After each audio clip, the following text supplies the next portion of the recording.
How many times have you heard these phrases? Change is the only constant.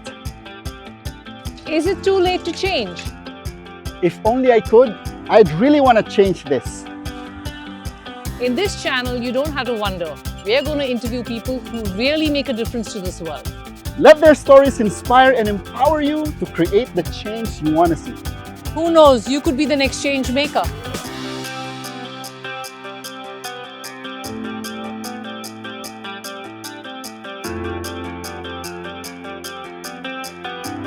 Welcome to the Changemakers. Hi, this is Sakila, And I'm Leo, and welcome to the the Changemakers. If I was to take a dictionary book and describe today's guests, I would run out of words. But let me try. Mentor, teacher, friend, agony aunt, glass ceiling breaker. Agony aunt. I like that. I like Yeah. that. Glass ceiling breaker, grandmother, fashion diva, fashion icon, and of course, biggest collection of shoes in the world after Imelda Marcos. After Imelda I Marcos. give you Sandra Bell Wilkins, my friend of 23 years. Hi, Sandy. Welcome to the show. Thank you so much for having me. It's my pleasure to be here. Thank you so much. And can you just briefly tell us about yourself? Well, I'm a small town girl that came from a little town in Bristol, Virginia / Tennessee. And my grandmother was someone who made and created just about everything that we used or wore in our household. And that's when I developed this love of clothing. And so I started sewing probably at 5. Wow. And we had treadle sewing machines. Yes. So Yes, my yes, I remember grandfather, those, yeah. my legs were too short to reach the treadle, so he made a little box for my feet to sit on. And by the time I was 9 years old, I was making clothes for everybody. Oh, wow. For other people in the community and everything. So I knew that fashion is what I wanted to do. I have to say that my parents did not agree with that. They were like, no, we don't want you to do that. And so they wanted me to pursue music. And I won a few competitions and essentially went to university on a music scholarship. Oh, wow. But I opted to go into fashion instead without even telling my parents because you didn't have to. Follow your passion, yeah. Ah, boy, that was very difficult. It was difficult. But, they finally accepted the fact that that's what I wanted to do. And it was, I think it was destined to be. That's where my interest and my talent, did lie at the time. I graduated from Virginia Commonwealth University, the same university that I've worked for 41 years. I did my undergraduate as well as graduate work at VCU. Okay. And in 1997, the dean, I went to work there in 1978 as a faculty member, which was also pretty unheard of. But they asked me to come, and I applied, and I got the job.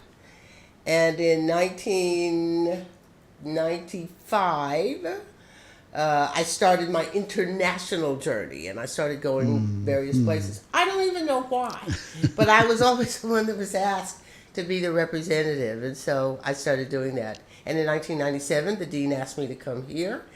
I liked Her Highness's mission, her vision of what she wanted to do, and I thought, okay, I could do that, So in 1999, in August of 1999, I moved to Doha, and pretty much the rest is history. So with your journey, what made you decide to actually move here in Qatar? I think you've been all over the world. You've seen everything that there is to see. What made you decide to actually settle here in Qatar? The girls. The girls, Because at the time, it was women only. Yeah.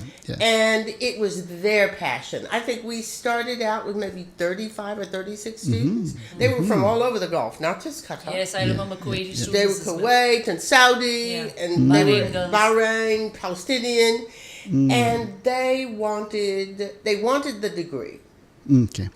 But they also wanted the specific talent that, was, embedded in the curriculums that we were offering. And they were just so passionate about it. That passion was infectious. And I caught it. And I thought, okay, I can do this. I said I was going to do it for a year. And that year, once I physically moved here, I think I cried every day for 4 months. I mean, I literally, I was like, what did I do? Why did I do this? And it was, I can't even tell you exactly when it happened, but there was a turning point. Mm-hmm. And all of a sudden, I was thinking, I could do this. I could do this. And I stopped crying. Yeah. And my husband was like, okay, so you've been there like 6 months now. Are you ready to come home? And I was like, well, maybe I'll stay a little bit longer. And so 1 year turned into 2, and 2 to 5, and 5 to 10. And 20 years later, I decided, well, maybe it's time for me to go home. Mm. Yeah. But it was an amazing experience. And as I've said, I say to all my friends and even my family back home, they know that Qatar will forever be my second home. Yeah. What was the highlight of that 20 years that you've been here in Qatar doing your work? That's a very, very hard question to answer. There are so many, I think. There are so many. I mean, it is so difficult to... I mean, what was the closest to your heart? With the projects that you did? 9/11.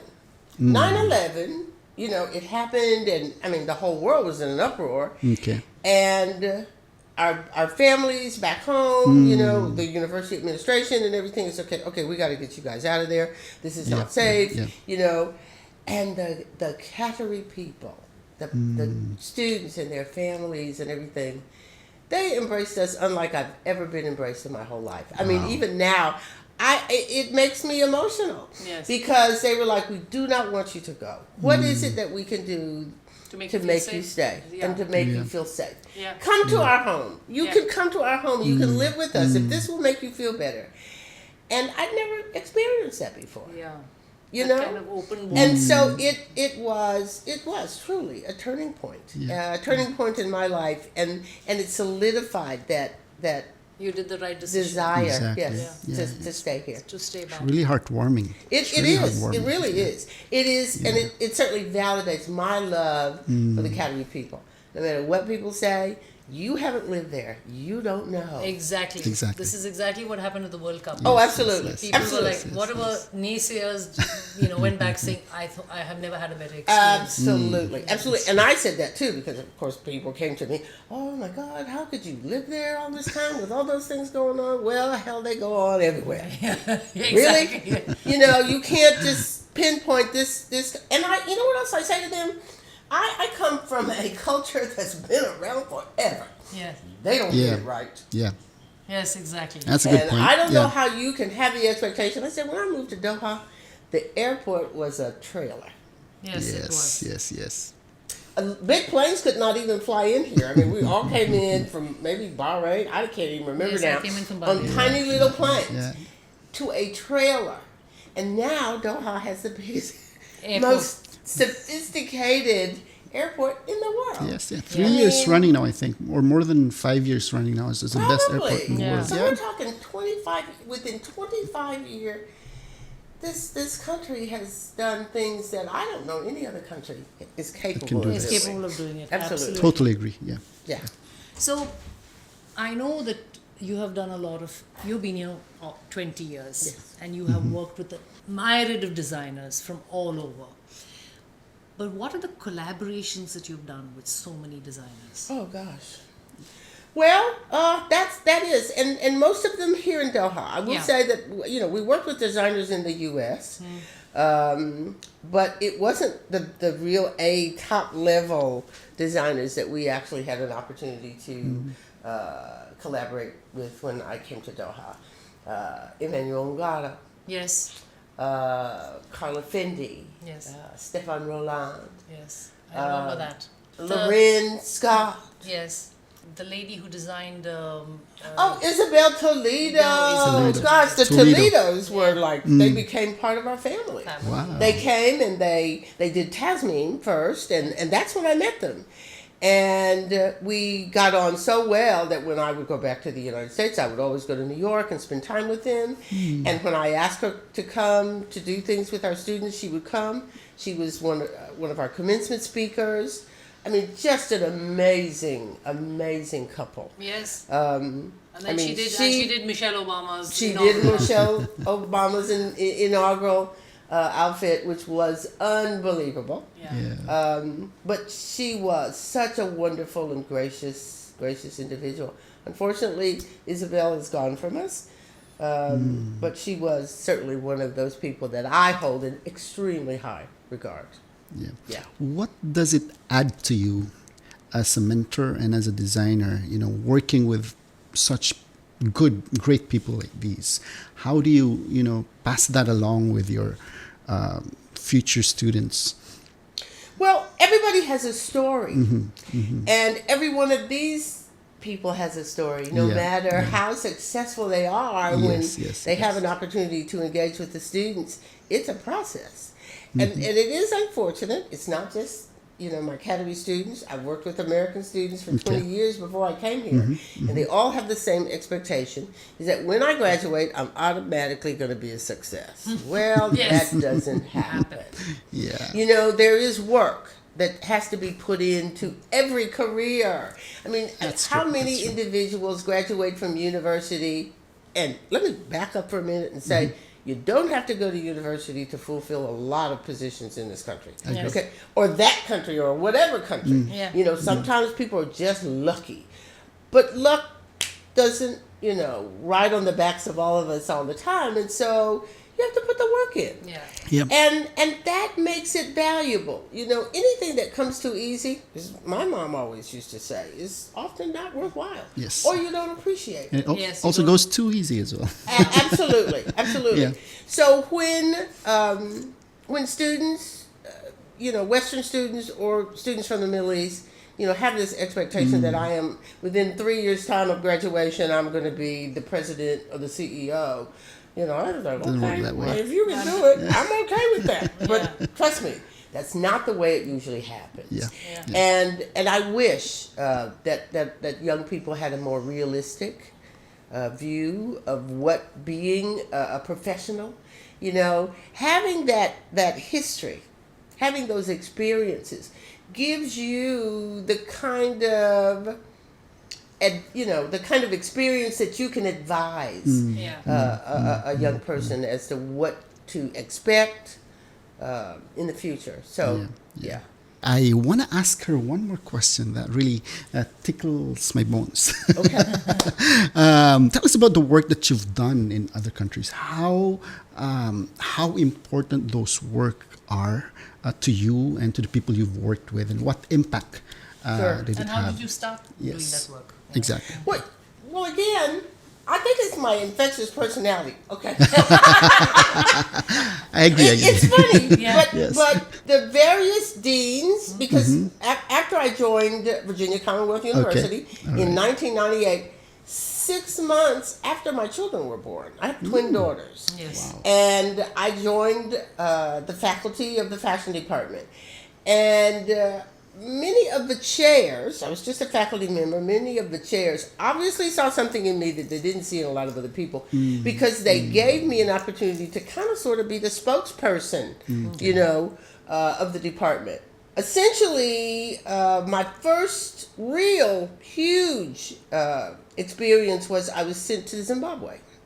And the American government basically came to VCU and said, post-apartheid, we want to send a delegation of faculty, or one person, if that's all you can spare, to move to Zimbabwe, to live there for 1.5 years, and travel the region with another delegation to determine whether or not the South Africans could compete with the Chinese in terms of manufacturing.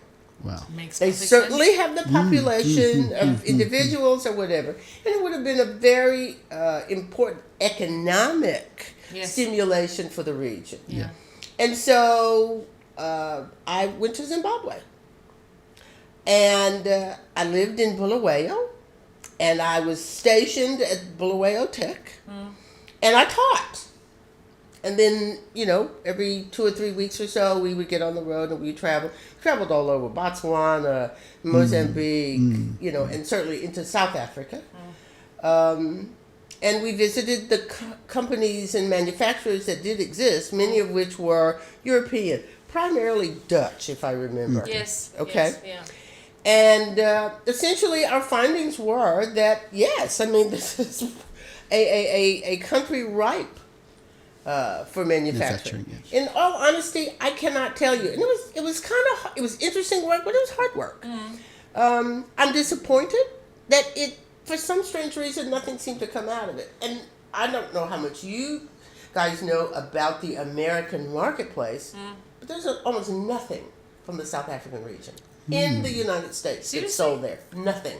And there are amazing designers there. I mean, I would go to Fashion Week in Johannesburg and see absolutely just beautiful, beautiful clothes. Yes. I actually bought an South African designer as one of my guest designers at VCUQ.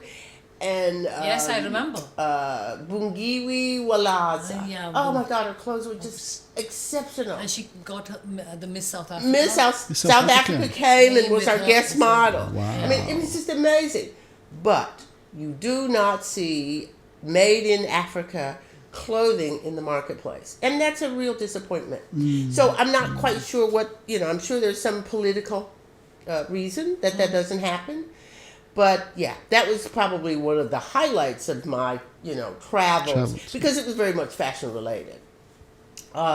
Later on, Reach Out to Asia was developed by the Qatar Foundation, a kind of philanthropic organization that went into various countries in the region to support, economically, socially, whatever the needs were, and certainly in terms of education.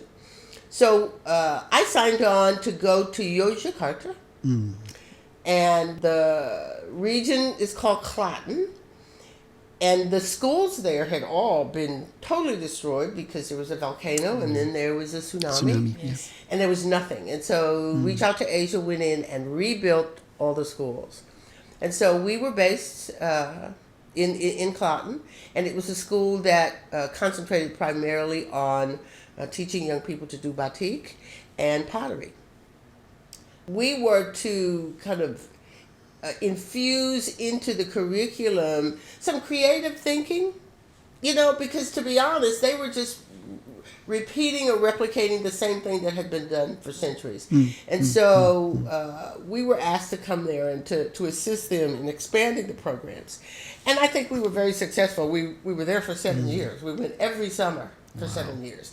And not only were we talking to the students that were part of the school itself, but to the faculty, not only in this region, but they would actually bring people from close by, but they would come and we would do courses for the faculty and so forth.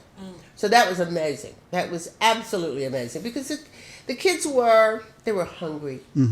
There was a level of appreciation, not that students in Doha are different, but they're a little more privileged. Yeah. And these are young people that had almost nothing. Nothing, yeah. And so the hope of building something was, at the forefront of their desires, and so we embraced that. So it was a great experience.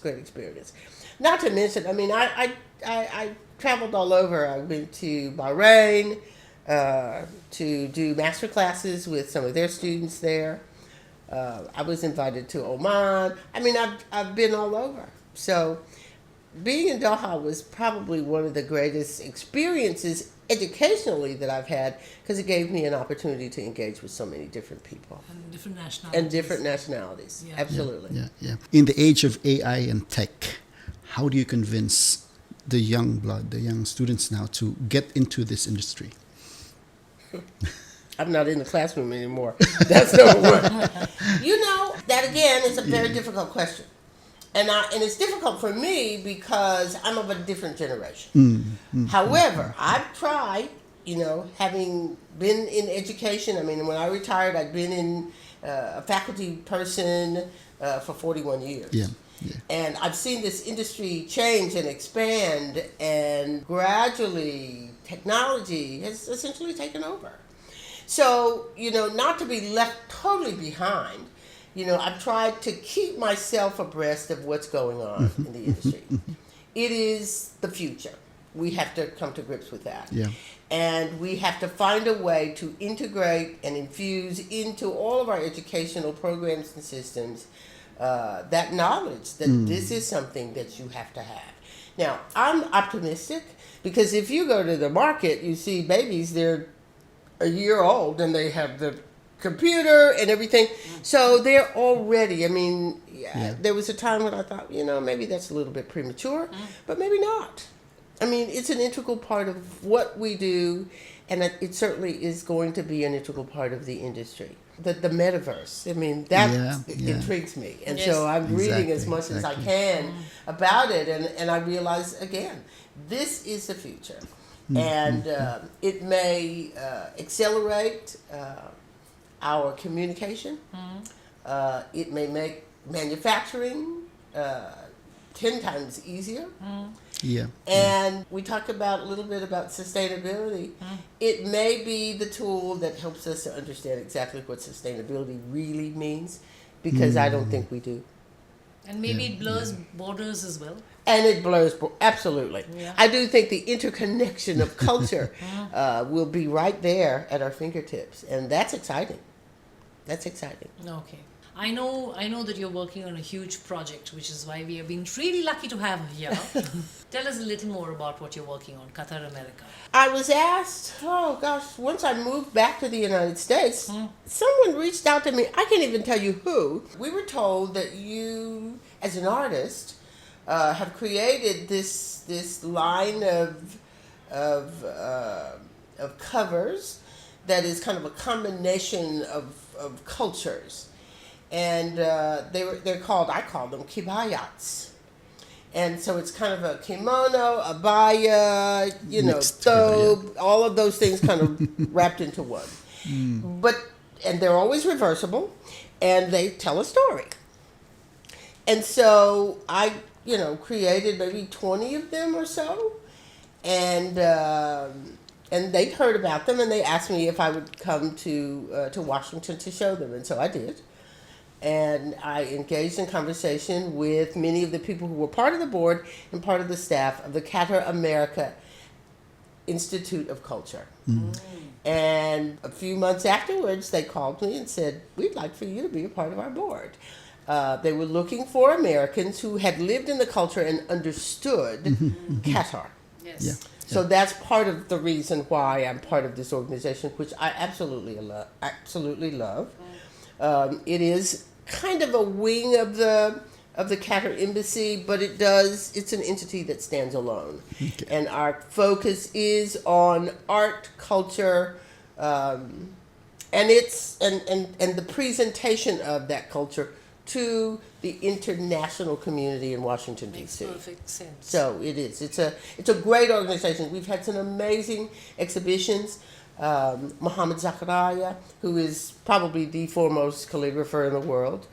He's had an exhibition there. During the pandemic, we had a program, Women Artists, from the Middle East as well as from the United States, and we did an exhibition at our central location in Washington, which is an amazing building. And it was well received. Because, during the pandemic, we felt like people weren't doing much.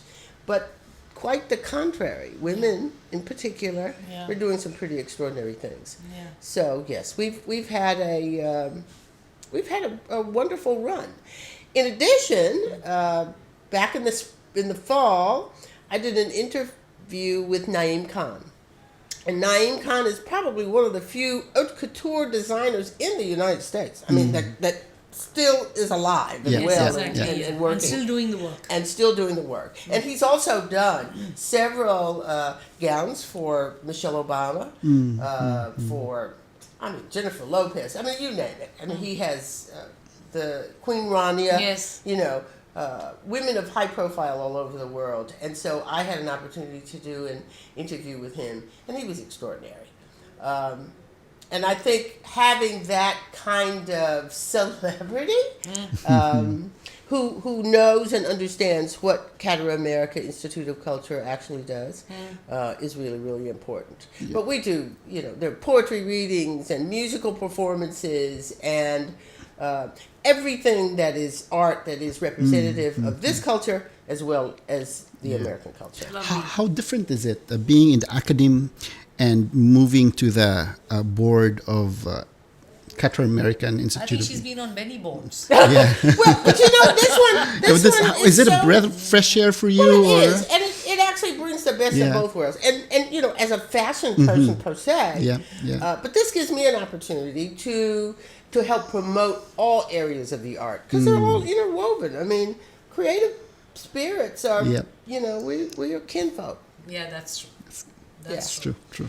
Now go into the most exciting part of this. I rub my hands with glee, as I always do. The rapid fire. So, Leo, over to you. Okay, Sandy, favorite colors? You can name 3. Red, Okay, Clearly. clearly. black, Black. I know. you know. But is black a color? Or Well, technically? see, that's a paragraph. Okay, Or maybe okay, an okay. essay. Black and white and, Black and and red. Yeah. I think are it. Yes. It's good. Yes, I know. Fashion capital of the world, according to you. Ooh, that one's difficult. And it changes from season to season. I was going to say that. Depending on people will be very upset with me if I don't say the United States, but I will say that probably Italian fashion for me is probably the most progressive now. Oh, okay. Good. Yeah. Now. Yeah. Now, so, now. so Milan. Yes, Milan. Milan, Yes. Milan. Wow, Yeah, okay. I told you it's Milan. When we were preparing all these questions, I could probably know what the answer will be on this. Yeah. Yeah. But yeah. Next question is Middle Eastern style icon. Oh, jeez. Yeah. Oh, wow. Style icon. I would say Changemaker. Changemaker. Because she is probably one of the world's best dressed women. I mean, Yes, and yes, there's yes. Couldn't there's agree more, yeah. a Middle Eastern lilt to it, but it's also very international. One of my friends described her very well. They said she wears the clothes don't wear her. Absolutely. Oh, she's got an extremely discerning eye, aesthetically. And she knows, listen, you have to know what works for you. And Yeah. there are designers that I adore. I wouldn't wear their clothes if they gave me $1 million to put them on because they don't work for me. I mean, I like what they do, I like the aesthetics of it, but that's the extent of it. Yeah. Yeah. If you were going out, what would you prefer? A bar suit or a dress? I'd probably wear a suit. Yeah. I like the tailored. I'm not a girly girl. I don't like bows and ruffles and there are certainly exceptions to that rule. But I would probably wear a suit. Okay. Now, This one is a very touchy question. Yeah, it's a by touchy the way. question. So he has to ask this. Because Okay. I get very touchy about this. Yeah. Okay. Is the style inborn? Although technically we're born with no clothes, or is it learned? Wow. So I was always told that I have no style, so that's why. God, that's not And I've true. never learned to talk. That's not true. Well, you know what? I do think you can learn. You can learn. You can learn. No question. You definitely can. There is a difference, though. Okay. People who are born with that sense of style, they can put on a T-shirt and flip-flops and still do it right. Yes. When you learn it, there are certainly things that you kind of tick the box. You have to do the checklist Yeah. before you step out. But yeah, I think you can learn it. No question. How do you think fashion can change the world? I don't know. I'll be honest with you. I don't know. I mean, that's a really tough question. One of the things about it is it is very much democratic. Yes. You do have a choice Oh, that's a lovely answer. in that respect or in that regard. I think if we looked at other areas of life and whatever in the same way we look at fashion, it could certainly bring about change. Yeah. That's a lovely answer, though. Lovely answer. Yeah. Democratic. Yeah. Now let me get to the juice of the whole series, Yeah. of this Changemaker series that we're doing. We always ask all our guests this one question: how do you want to change the world? Oh gosh. I want to encourage Okay. and charge not just my friends and my family, Mm-hmm. but my students and my former students or whatever, that it is important to be your authentic self. There's no thought that goes into it. You just be who you are. Yeah. No pretense, no nothing. And I think if we all aspired to do that, I truly believe that the world would be a better place. Just authentic. Yeah. Authenticity. It's, That's Yes. so you fantastic. don't have to think about it. You just step Exactly. out and be who you are. That's such a fantastic answer. Yes, yes. End of the day, that's what style is all about. It is what Yeah. style is Being all about. who you are, Authentic Yeah. self. your authentic self. That's good. Okay. I can't top that. Yeah. Thank you very much, Sandy, for Thank having you so much. for coming over and doing this. This is such a short Yeah, notice. We're truly honored, and best of luck for everything that you do. And the next time you come into the country, please again give us a call. Yeah. I will. How can how can our audience follow you? Are you on Insta? Well, you know what? I Yeah. don't. I'm not on social media, and it's. Okay. I know that's not very contemporary of me. This is by, I do this intentionally. By choice. Yes. But eventually, I'm still affiliated with Virginia Commonwealth University. Okay. Okay. And if you search for VCU, my name You'll will be come there. up, and All right. I'll be there. And so, if you want to reach out to me, you certainly will find my email. I will answer you, believe it or not. SB Wilkin, no S, No S, at yeah. vcu.edu. That's good. Perfect. Everybody gets that.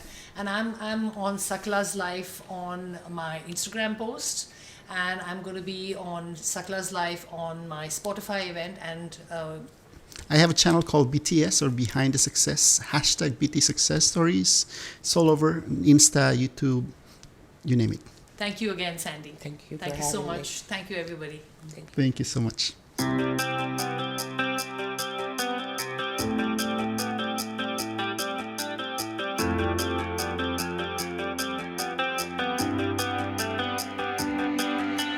Welcome to the Changemakers.